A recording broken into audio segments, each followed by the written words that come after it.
my morning commute last week I decided to dip into a bit of 18th century philosophy, Hume's fork, Kant's critique of pure reason. Then I veered off into some physics, Newton's law of universal gravitation, Einstein's theory of general relativity. But what's even more remarkable than my geekiness is the fact that I did all this on my smartphone. The articles were on Wikipedia. And I started out not with a planned reading list but with Google. In those ancient days before smartphones, Wi-Fi on public transport, and, of course, the internet, I would have needed to go to a library to read up on such an eclectic range of topics. Or I would have needed to carry a number of books around with me, carefully selected before leaving the house. We all know that digital technologies have changed our lives over the past decade. But what is harder to pin down is how much this benefit is worth to us economically. Leaving aside for a moment the issue of advertising and our personal data, there is no upfront charge to use a search engine like Google. Wikipedia is, of course, a public resource. But this means there is no price tag for economists to use in order to impute the value we all derive from such new services. But that doesn't mean economists have given up on estimating it. In 2010 Yan Chen from the University of Michigan conducted an experiment to see how much time people save through searching for information online relative to the older methods. Billionaire investor George Soros calls more stringent regulations for monopolies, like Google and Facebook. She found that the average online search time for a given task is 7 minutes, versus 22 minutes for the offline search. We should perhaps take the research with a pinch of salt given that it was partly funded by a Google research grant.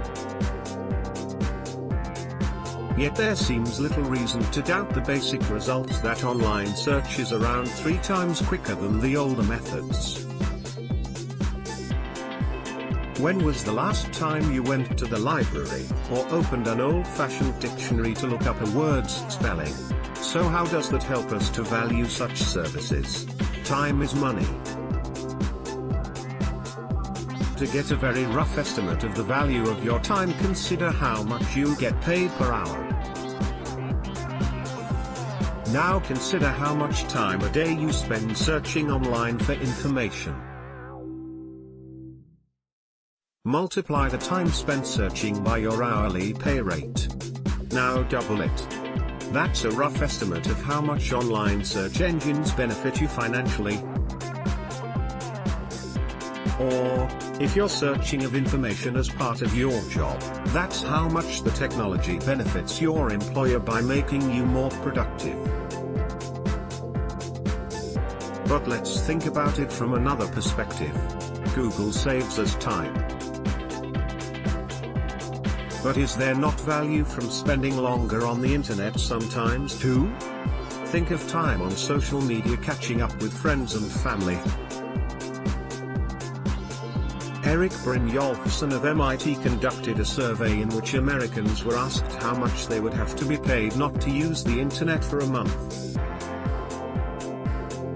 From these results, he and colleagues were able to derive a rough estimate of how much value individuals derive from various online services. The value of social media, the likes of Facebook, Instagram and Snapchat, for Americans in 2017 was put at $322 a year.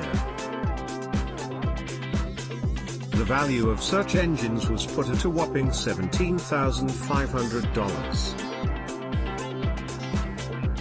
Brynjolfsson presented his results at an Office for National Statistics conference about measuring the economy last week, hosted by the Bank of England. He argued that such benefits for consumers from the new digital economy are being missed in the national accounts of countries like the US and the UK, and that statisticians should consider using work like his to incorporate them.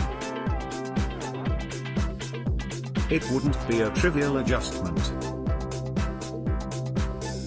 Brynjolfsson's figures suggest free sites added around $100 billion a year to the US economy between 2007 and 2011, around 0.75% of GDP. Speaking at the same conference was Hal Varian, Google's in-house economic guru. Varian made a point about free cloud storage for digital photos, offered by firms like his employer. How much is this service worth? Well, he noted that Kodak used to say that people would rush into a burning home for 3 reasons: to retrieve family members, pets and, finally, photo albums. Again, the fact this claim came from a photography company might detract a bit from its credibility. But it rings true. The implication of the fact that many people would be willing to risk their very lives for their photos implies the digital photo revolution has an implicit financial value to people, and a significant one. So should statisticians be making substantial adjustments to their national accounts, as Brynjolfsson, Varian and many others suggest, in order to capture the undeniable value to consumers of new free online services? Aren't we underestimating an important area of economic growth by our failure to do this? There are reasons to be a bit cautious. First, as mentioned earlier, there is a question mark over whether we actually should regard all these services as free, given some of these firms run a business model in which they sell our personal data to advertisers. Wikipedia might be a non-profit, but Google and Facebook most certainly are not. Second, there are many other goods beyond the digital realm that people value, and which one could attempt to measure through surveys, which do not enter the national accounts. Consider clean air, or friendship, or political freedom. How much would we pay not to choke on smog? How much would we pay to be free of the fear of being locked up by a repressive regime?